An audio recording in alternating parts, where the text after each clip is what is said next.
Thank you for tuning into our podcast. We are coming to you from Chicopee, Massachusetts. I am your host, Carrie, and joining me is Holyoke's very own local historian and creator of the historical tours of Greater Holyoke, Robert Cohen. He offers both public and private tours, as well as presentations of the local canal systems, reservoirs, cemeteries, and churches, as well as various parks and streets in Holyoke, South Hadley, and Chicopee, Mass. Now you actually lead these tours and give these presentations yourself, is that correct? Yes, and this one is definitely in the first and second level canal tour.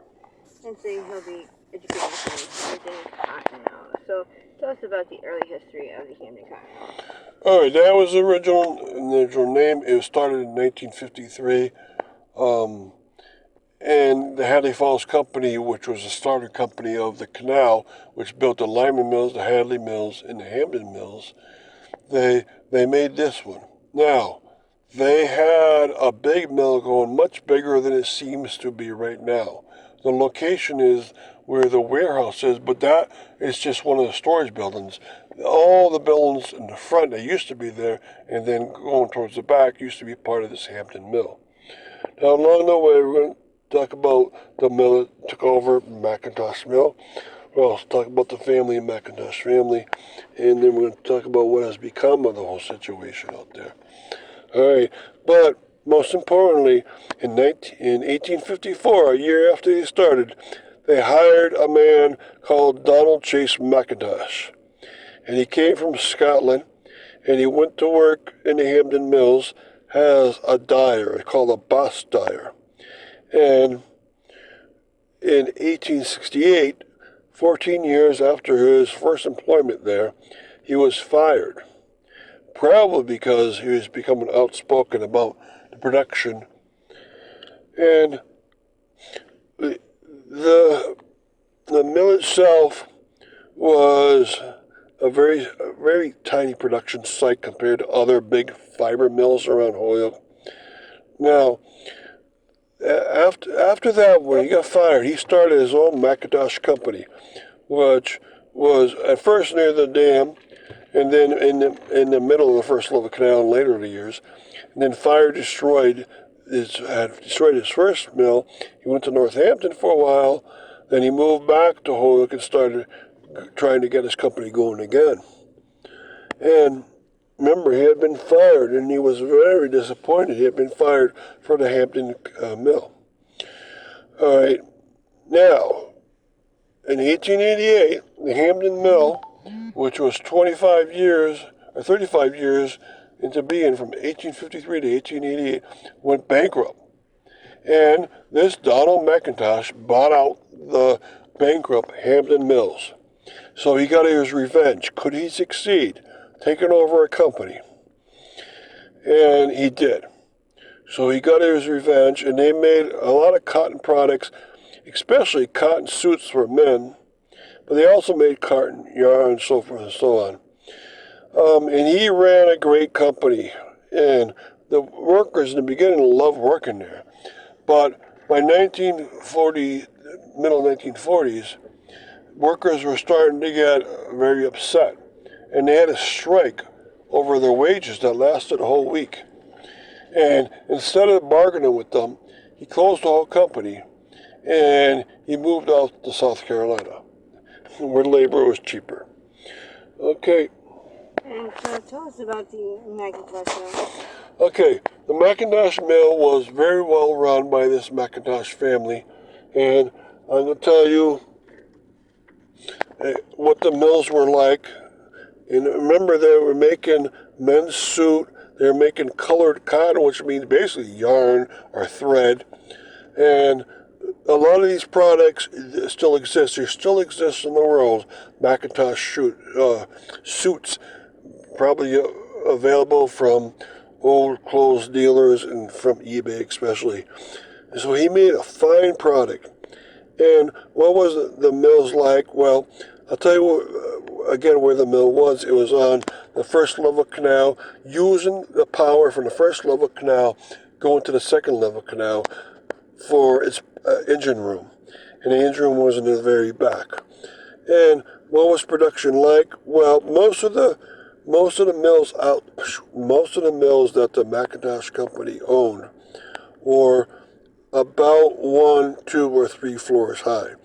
And some of the things they were doing, again, like most things in Holyoke, they were doing most of the raw production on the upper floors.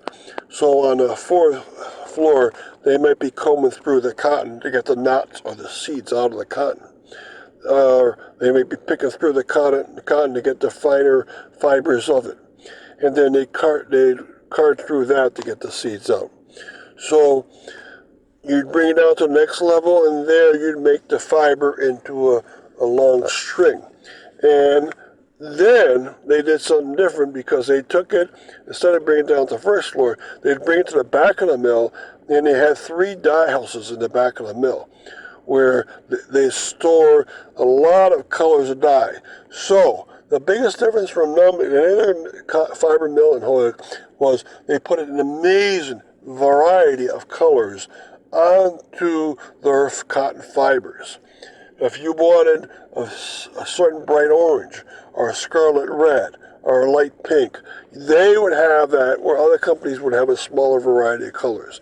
So they had a lot of chemicals on site, and they were stored in the dye rooms. And they had a lot of dyers on their staff. And then finally you got to the first floor, and this is when you made the product of whatever you're making. If it was yarn, it was ready.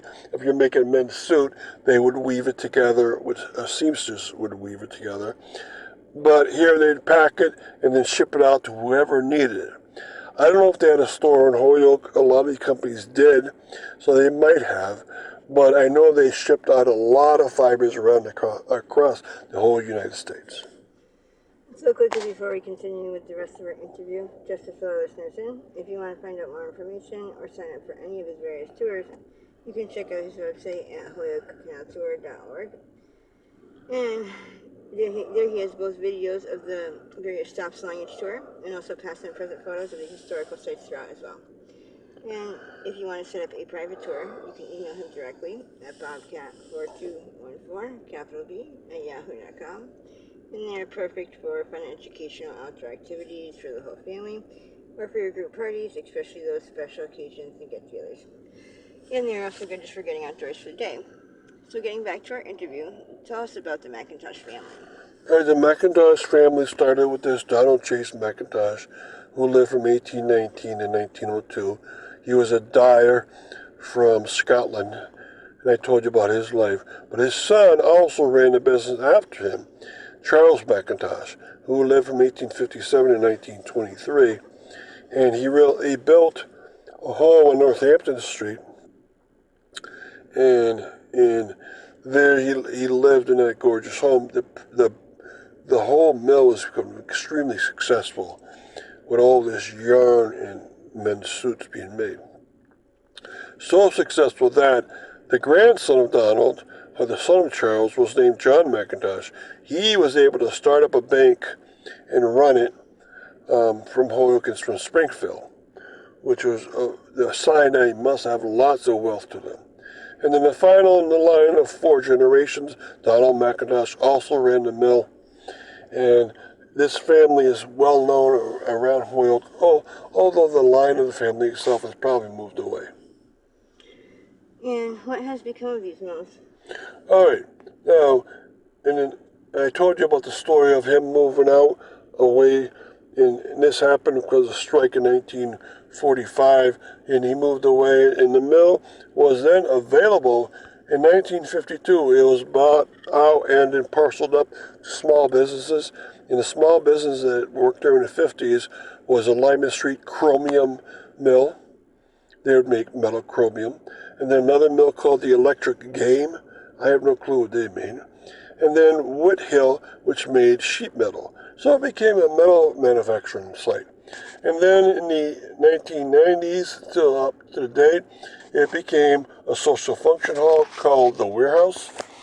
And there, on one of the back storage mills, they were able to develop a very nice restaurant. Now, in front, the owner of that warehouse has made a kind of outdoor museum, but also if you go into the warehouse, it's an indoor museum with a lot of artifacts from the history of Holyoke. It's gorgeous to look at. and it's still being developed. So there's an airplane, there's an over the canal patio, there's an old fire engine that's going to be developed, and there was an old turbine found a couple of years ago.